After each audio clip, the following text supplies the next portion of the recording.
네, 안녕하세요. 테크마이닝 책 세미나에서 챕터 1에 대한 리뷰를 맡게 된 DTI 레벨 석사과정 이수영입니다. 먼저 이 책에서 이야기하는 인포메이션 이코노미라는 개념에서는 굉장히 수많은 정보들이 등장하고 있고 이 정보들의 가용성이 역시 증가하고 있다라고 이야기를 하면서 시작을 하고 있습니다. 기술이 발전하면서 방대한 양의 정보들로부터 더욱 큰 가치를 얻을 수 있는 도구들을 가질 수 있게 되었고, 더 나아가서 기업 경쟁 상황이나 의사결정 상황에서 이를 활용할 수 있게 되었다고 말을 하고 있습니다. 그래서 이 책은 과학기술 데이터베이스에 있는 정보들을 마이닝해서 기술 관리에 정보를 제공하는 방법에 대해서 설명을 하고 있습니다. 먼저 이 파트 1에서는 직접적인 메소드보다는 테크 마이닝을 사용하는 사람들을 대상으로 내용이 구성되어 있습니다. 엔지니어, 연구원, 제품 개발자 혹은 비즈니스 분석가, 마케팅 전문가 등 굉장히 다양한 기술 관리자들에게 정보 자원을 효과적으로 활용할 수 있는 방법에 대해 알려주는 것을 목표로 합니다. 이 파트 2에서는 변화하는 기술을 분석하거나 분석을 관리하는 사람들을 위해서 이 메소드에 대한 내용을 설명합니다. 정보 전문가, 특허 분석가 혹은 R&D 관리자와 전략기획자를 대상으로 테크 마이닝을 하는 방법에 대해 알려주는 것을 목표로 합니다. 다만 이 책은 2004년에 발간된 것이기 때문에 2004년의 시점에서 결과를 해석하고 있다는 것에 유의해서 들어주시면 감사하겠습니다. 이번 시간에는 테크 마이닝에 대해서 이해하는 파트 1의 첫 번째 챕터 Technological Innovation and the Need for Technology Mining에 대한 내용을 다루도록 하겠습니다.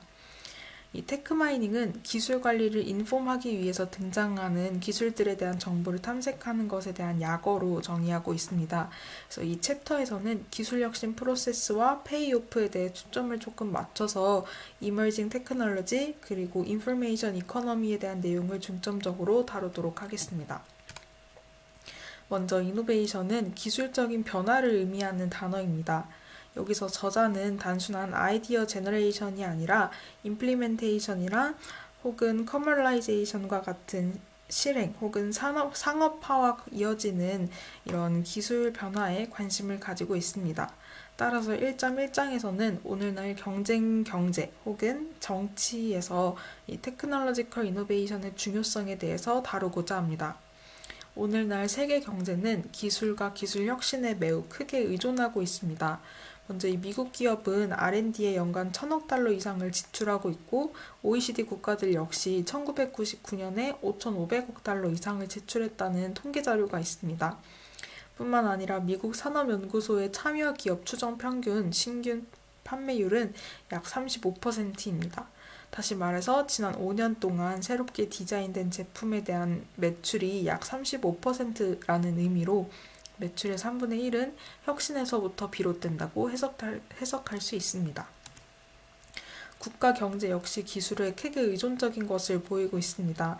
이 아래 피겨 1.1의 레이더 차트는 각 국가가 가지고 있는 첨단 기술 기반의 수출에 대해서 상대적인 능력을 요약한 그래프입니다. 이 앨런 포터가 1987년부터 조사한 33개국의 기술 경쟁력을 비교해서 만든 첨단 기술 지표인 이 하이테크 인디케이터는 이 미국이 한때 기술 기반의 수출 경쟁을 지배했음을 보여줍니다. 이후 일본은 도미넌트한 경쟁자가 되기 위해서 경쟁을 벌였고 다른 나라들 역시 비약적으로 발전하고 있는 추세임을 확인할 수 있습니다. 여기 보시면 싱가포르 역시 유럽 강대국 수준의 기술 기반 제품을 수출하고 있고 중국은 기술 기반 수출뿐만이 아니라 이 미래 세대의 제품과 서비스를 주도할 R&D에서도 크게 발전을 하고 있습니다. 표시한 국가들 외에도 33개국 모두 중요한 하이테크 경쟁자가 될 수 있을 것으로 예상하고 있습니다. 또한 이 기술 혁신은 우리 삶에 굉장히 직간접적으로 여러 영향을 미치고 있습니다. 우선 첨단 기술 회사는 미국 경제에서 2천만 개 이상의 일자리를 창출하는 중요한 성장 요소입니다. 뿐만 아니라 공공 그리고 혹은 민간 수익에 큰 이익을 제공해주고 R&D에 지출된 1달러당 70센트가 사회에 환원될 정도로 공공 편익에도 큰 이점을 제공하고 있습니다. 다만 몇몇은 혁신이 굉장히 위험하고 실패에 따른 굉장히 막대한 비용이 소요되는 그런 개념이다라고 이야기를 합니다. 그럼에도 혁신은 민간, 공공, 그리고 사회에 매우 중요하기 때문에 이 책에서는 혁신을 촉진할 수 있는 테크 마이닝에 대해서 이해하는 것을 목표로 하고 있습니다. 이 테크 마이닝은 기술 혁신 프로세스를 이해해서 효과적으로 트래킹하고 적합한 R&D를 구현하고 결정하는 데에 굉장히 큰 도움을 줄 수 있다라는 걸 기억하고 내용을 따라오시면 좋을 것 같습니다. 1933년에 메리 모지는 이노베이션 정의에 대해서 이렇게 언급을 한 적이 있습니다. 이노베이션이란 기술적 아이디어가 생성, 개발되어서 새로운 비즈니스 제품과 프로세스 그리고 서비스로 변환됨으로써 수익을 창출하고 시장 이점을 확립하는 데 사용되는 프로세스이다. 이 사람이 정의한 것을 미루어 봤을 때 우리는 이 메리 모지가 이야기한 이노베이션 정의를 테크마이닝 관점에서 살펴볼 필요가 있습니다. 따라서 테크마이닝 관점에서 실행 가능한 이 기술 인텔리전스를 수행하기 위해 우리가 어떤 액션을 취해야 할지 살펴보겠습니다. 이를 위해서 이 1.2장에서는 이노베이션 프로세스에 대해 알아보는 것으로 내용을 구성을 했습니다. 이 이노베이션 프로세스와 유형은 기업의 입장에서 기술 혁신의 유형을 어떻게 정의할 건가에 따라서 연구개발 과정을 다르게 설정할 수 있기 때문에 마켓풀 방식이냐 혹은 테크놀로지 푸시 방식이냐라는 건 굉장히 중요한 기본 개념입니다. 가령 우리가 흔히 쓰고 있는 휴대폰이 테크놀로지 푸시 제품이라면 새로운 기술 개발에 힘을 써야 될 거고 혹은 이 마켓풀 제품이라면 시장에 뛰어들어서 기존 이용자들의 반응을 살피는 데에 더욱 신경을 써야 되기 때문입니다. 물론 둘 다 신경 써야 되는 게 굉장히 당연한 사실이지만 해당 제품을 만드는 기업 입장에서는 개발하고자 하는 제품이 어떤 유형에 더욱 가까운지 정의하고 파악하는 게 결코 간과해서는 안 될 중요한 문제라고 볼 수 있습니다. 이 피겨 2.1은 기술혁신 프로세스 모델에 대한 역사를 간략하게 나타난 그림입니다. 먼저 1950년대부터 시작된 테크놀로지 푸시는 시장이 수용하는 신제품 개발을 촉진하는 R&D에 초점을 맞추었습니다. 그러다가 많은 이노베이터와 기관들은 어떤 인지된 시장 기회를 충족하기 위해서 의도적으로 R&D 전략을 구성한다라는 개념으로 이 마켓풀 방식을 제안했습니다. 쉽게 얘기하자면 테크놀로지 푸시는 혁신적인 기능을 바탕으로 출시한 신제품을, 마켓풀은 점진적인 기능을 바탕으로 출시한 디자인 개선 제품을 뜻한다고 볼 수 있습니다. 사실 이들은 닭이 먼저냐 아니면 달걀이 먼저냐라는 걸 논하는 것과 다를 바가 없기 때문에 이 체인 링크 모델은 둘 사이의 절충안을 제공을 했습니다. 기술과 시장 간의 흐름이 굉장히 반복적이고 다방향적이라는 걸 인정을 하면서 하나의 조직이 새로운 기술을 생성하고 이를 시장에 출시하는 방식입니다. 지금까지 살펴본 이 세 가지의 유형은 하나의 조직이 새로운 기술을 생성하고 시장에 출시하는 그런 방식이었습니다. 지금부터 살펴볼 유형은 과학과 기술을 생성하고 이에 따라서 행동하는 기관 간의 상호작용을 하는 부류들입니다. 이 폴리시 네트워크 방식은 경쟁적이고 협력적인 관계를 조금 더 강조한 유형입니다. 기업들 내에 규모가 큰 중앙 R&D 연구소들이 축소되면서 이런 운영 부서 간의 활동이 분업화되었고 기업들이 과학 및 기술 투입을 위해 외부로 눈을 돌리기 시작했습니다. 그래서 조직된 연구기관들은 학제 혹은 기관 간의 협력을 촉진했고 상당한 지식 파급 효과와 함께 이노베이터의 R&D 결과를 공유하고 경쟁했습니다. 그래서 이 시기에 지역혁신센터 같은 개념이 과학기술 접근 방식과 결과를 교환하기 위해 등장하기 시작했다고 합니다. 다음으로 이 소시오 테크니컬 네트워크는 혁신가들이 아이디어를 연결하고 통합하는 방법입니다. 이렇게 흐름을 대충 보시면 아시겠지만 여기서는 조금 더 경쟁적이었다면 여기서는 보다 협력하고 R&D를 같이 파트너십을 하면서 조금 교환하고 통합하는 개념으로 이 이노베이션의 그런 타입 유형이 발전된 것을 조금 파악할 수 있었습니다.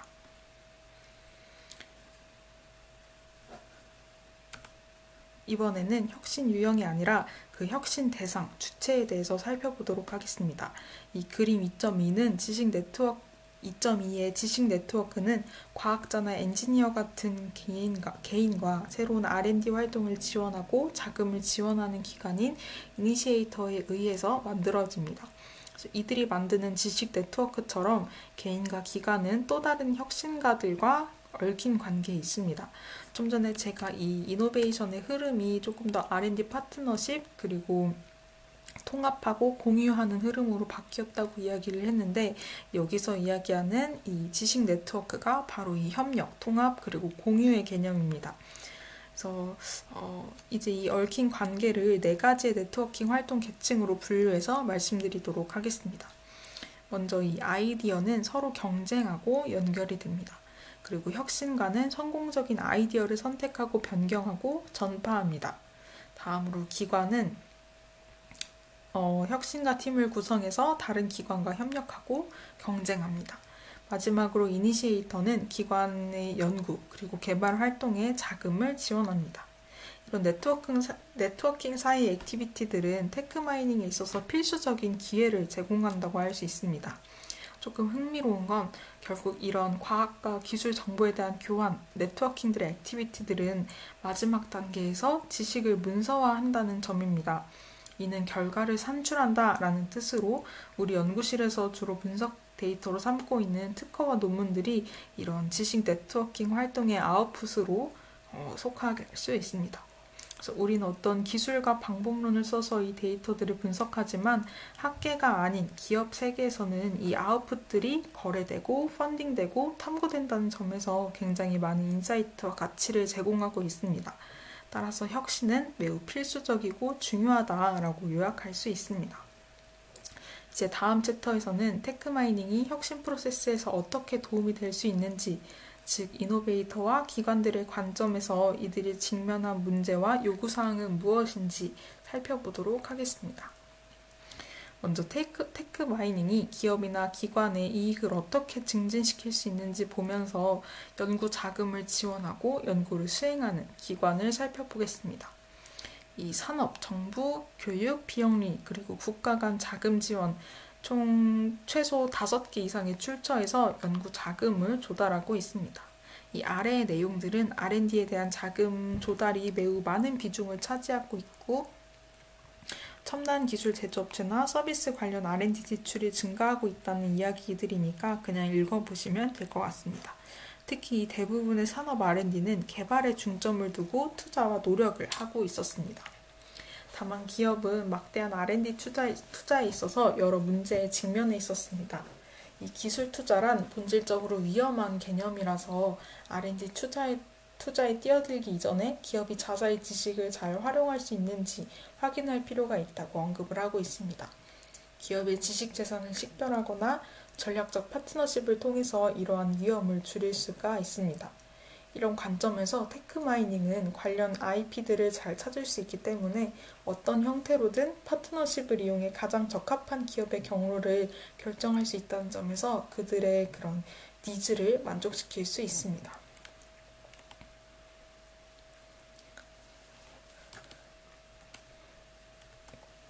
학계는 공공과학의 중요한 원천이자 기초 연구 영역에 있어서 가장 지배적인 제너레이터입니다.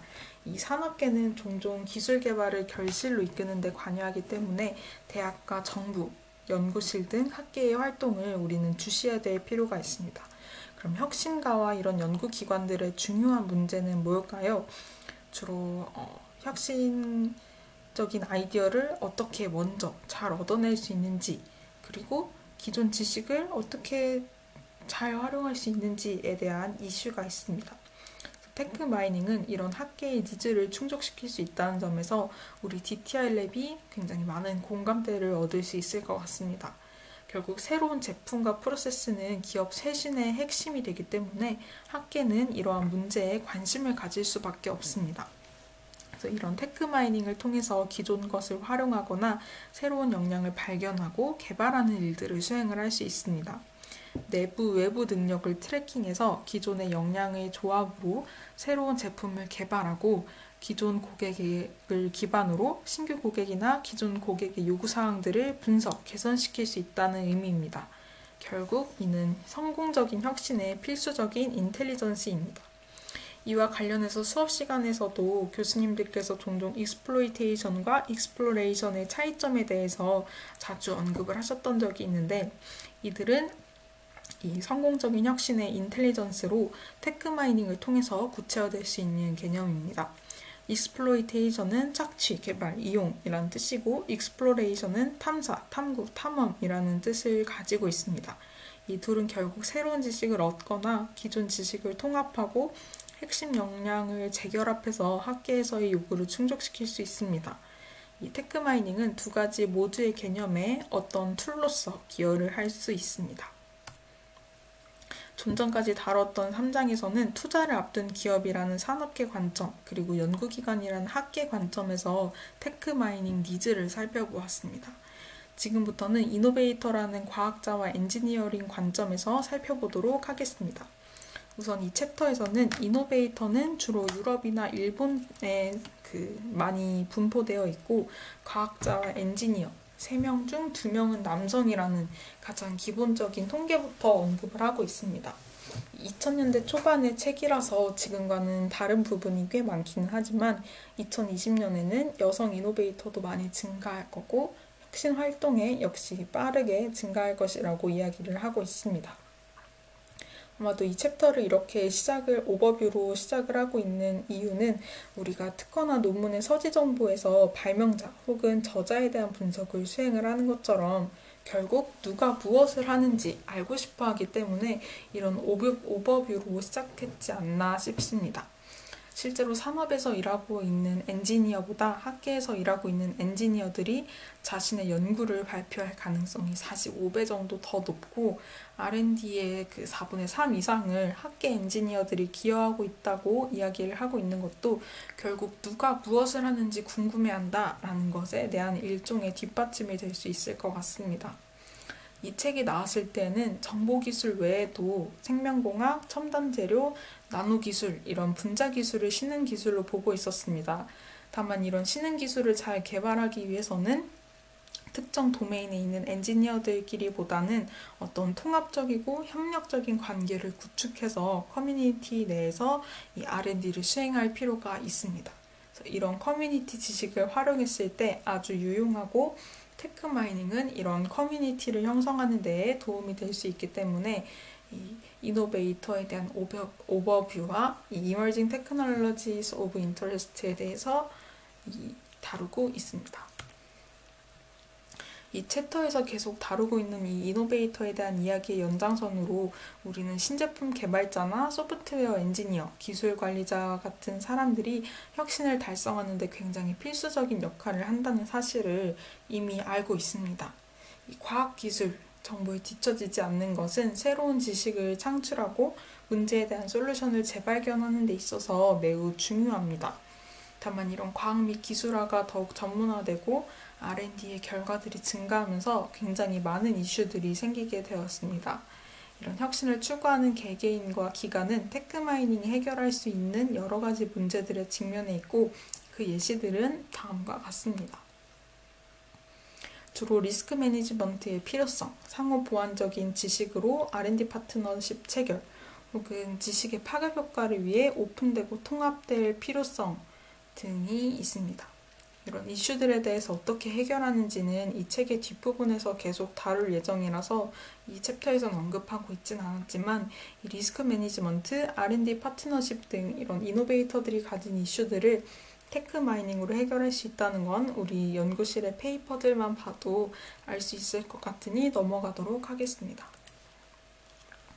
이 발표 자료의 첫 장에서도 이미 이야기했던 것 같긴 하지만 이 챕터에서는 인포메이션 이코노미에 대해서 강하게 어필을 하고 있습니다.